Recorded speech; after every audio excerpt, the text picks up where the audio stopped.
Hello, Stephanie. How are you? Doing well. How are you this morning? Great. Wonderful. I'm loving visit here. And well, you have a rebel mouse here. Yes. So, who is the rebel mouse? I mean, what's the identity of the startup? What is the culture of working here? So the culture is very exciting. Rebel Mouse is your social front page, and we enable social publishing. So to elaborate on that a bit, we are founded by Paul Berry. He is the former CTO of Huffington Post. He had been there from the start of HuffPo to past acquisition by AOL, and he navigated them through many years of success. And then he had the idea that, hey, I want everyone to be able to have their own Huffington Post. So he came up with the idea for Rebel Mouse, which allows you to connect all your social platforms, use our bookmarklet, basically use all the tools of the open web to make a beautiful web page, whether it's on your powered site, whether you're embedding it on a brand's website, whether you just want to have it on rebelmouse.com. That's interesting. Did he start it before joining the Lara Ventures? So Paul has always had tight connections with Lara Ventures. Ken Lear, who is the founder of Lara Ventures, was also on the board of Huffington Post, and so they've always had a close relationship. And Ken and Lara Ventures are one of the investors in Rebel Mouse. That's interesting. Yeah. I was wondering if there's a difference for you, for a company, to be inside this Soho Tech Labs here, part of the Lara Ventures. Yes. How does it help you? So, is it like an acceleration program or more like a co-working space? So it's a bit of both. It's not a full-on co-working space, but there are several companies that are represented here. So Soho Tech Labs is the incubator part of Lara Ventures, and Rebel Mouse is one of Lara's portfolio companies. So the entire US-based Rebel Mouse team works out of this office, as well as some Soho Tech Labs projects and the Lara Ventures team. But the entire portfolio does not work out of this office, but there's still that vibe of startup life going on alongside the venture capital life, so that's really interesting.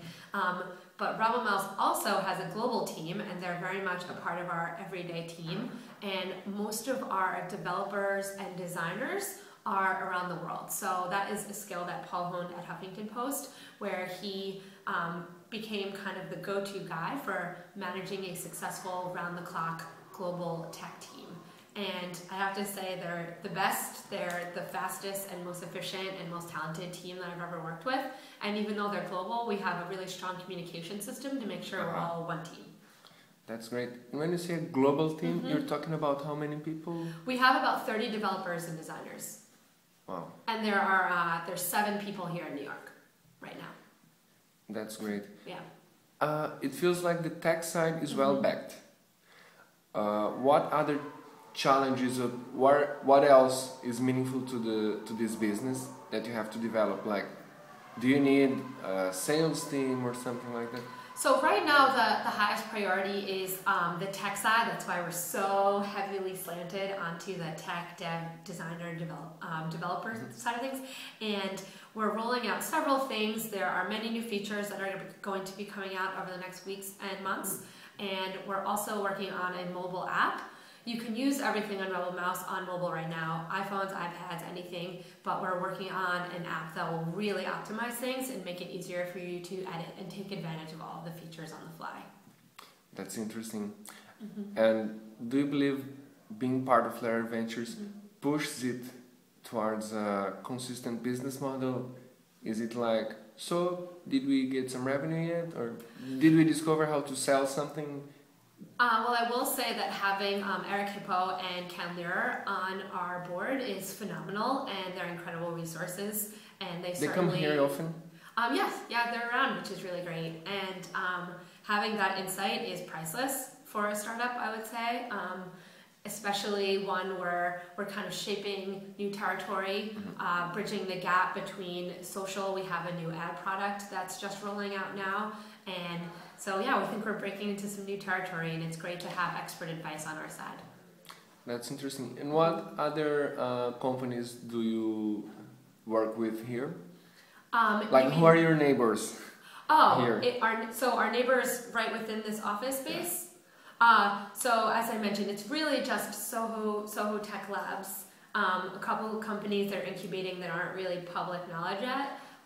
rebelmouse and Lyra Ventures right here. But in this area, this neighborhood, Foursquare is down the street, Thrillist is down the street, Contently is down the street, Percolate is a few blocks over. So there's a little bit of a hotbed of startup life, which is really nice.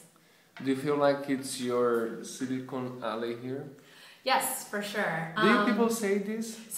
We're called Silicon Valley. I'm sorry, no, we're Silicon Alley. They're Silicon Valley. We were at an event yesterday called Silicon Valley. And so you say this, you refer to ourselves as this? Okay, that's it. So very much it's right around here, and also an area around Gramercy Flatiron, Tumblr and GroupMe and Mashable and a lot of other companies have their headquarters. So the New York tech scene is really sparking and it's really heating up. That's interesting. Well, thank you, Stephanie, for your no problem interview. Thank you so much.